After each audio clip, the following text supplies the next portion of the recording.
ہے کہ ان النبی صلی اللہ علیہ وسلم کہ رسول اللہ صلی اللہ علیہ وسلم نے صلی صلوات چند نمازیں ادا فرمائیں یوم الفتح فتح مکہ کے دن بوضوء واحد ایک وضو کے ساتھ، ایک وضو سے چند نمازیں نبی کریم نے ادا فرمائی۔ تو اب جب نبی کریم کا عمل آ گیا، اس آیت پاک کے ساتھ نبی کریم کے عمل کو ملائیں گے تو کیا نتیجہ نکلے گا؟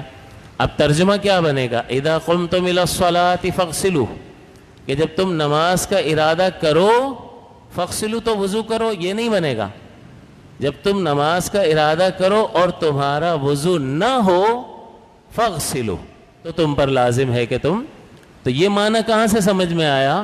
جب نبی اکرم صلی اللہ علیہ وسلم کے طرز عمل کو اس کے ساتھ ملایا تو حضور نے چند نمازیں ادا فرمائی ومسح علی خفیہ، اور حضور صلی اللہ علیہ وسلم نے اپنے موزوں پر مسح فرمایا، پیر نہیں دھوئے حضور نے، موزوں پر مسح کیا۔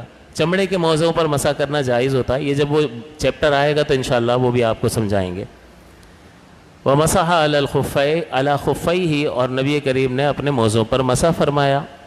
فقال له عمر، تو حضرت عمر نے دیکھا تو حضرت عمر نے عرض کیا یا رسول اللہ لقد صنعت اليوم شيئا لم تكن تصنعه، کہ آج آپ نے ایسا کام کیا جو پہلے ہم نے نہیں دیکھا، میں نے تو نہیں دیکھا آپ کو، کہ آپ تو ہر نماز کے لیے وضو فرماتے تھے، افضل یہی ہے، پتہ نہیں یاد ہو نہ ہو وضو ہے نہیں ہے، لیکن تو نبی کریم کو انہوں نے عرض کیا کہ حضور آپ نے ہر نماز کے لیے وضو پہلے کیا، آج آپ نے ایسا کام کیا جو پہلے نہیں کیا۔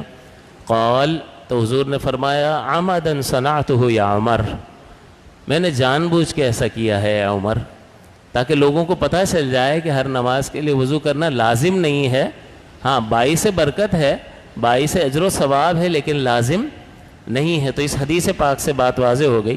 اور ایسا نہیں ہے کہ حضور نے فتح مکہ کے دن 8 ہجری میں ہی ایسا کیا ہو، بلکہ اس سے پہلے بھی حضور ایک وضو سے ایک سے زائد نمازیں ادا فرماتے تھے۔ حضرت عمر کے سامنے یہ چیز آئی کہ حضرت عمر نے جب بھی دیکھا تو حضور نے وضو فرمایا، تو حضور پہلے تو نہیں دیکھا تھا، آپ کو آج ہی دیکھا۔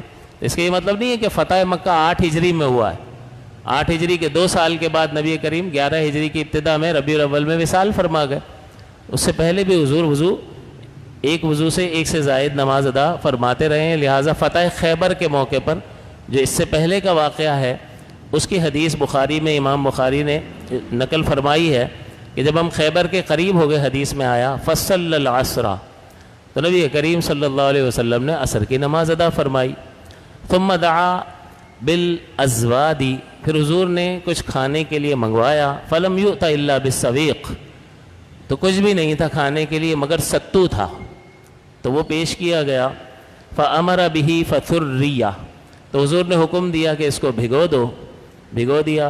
فاکل رسول اللہ صلی اللہ علیہ وسلم، تو پھر اسے تناول فرمایا رسول اللہ صلی اللہ علیہ وسلم نے، وَأَكَلْنَا، اور صحابہ کہتے ہیں ہم نے بھی اس کو کھایا ستو کو۔ ثُمَّ قَامَ إِلَى الْمَغْرِبِ، پھر نبی کریم صلی اللہ علیہ وسلم نماز مغرب کے لیے تشریف فرما ہوئے۔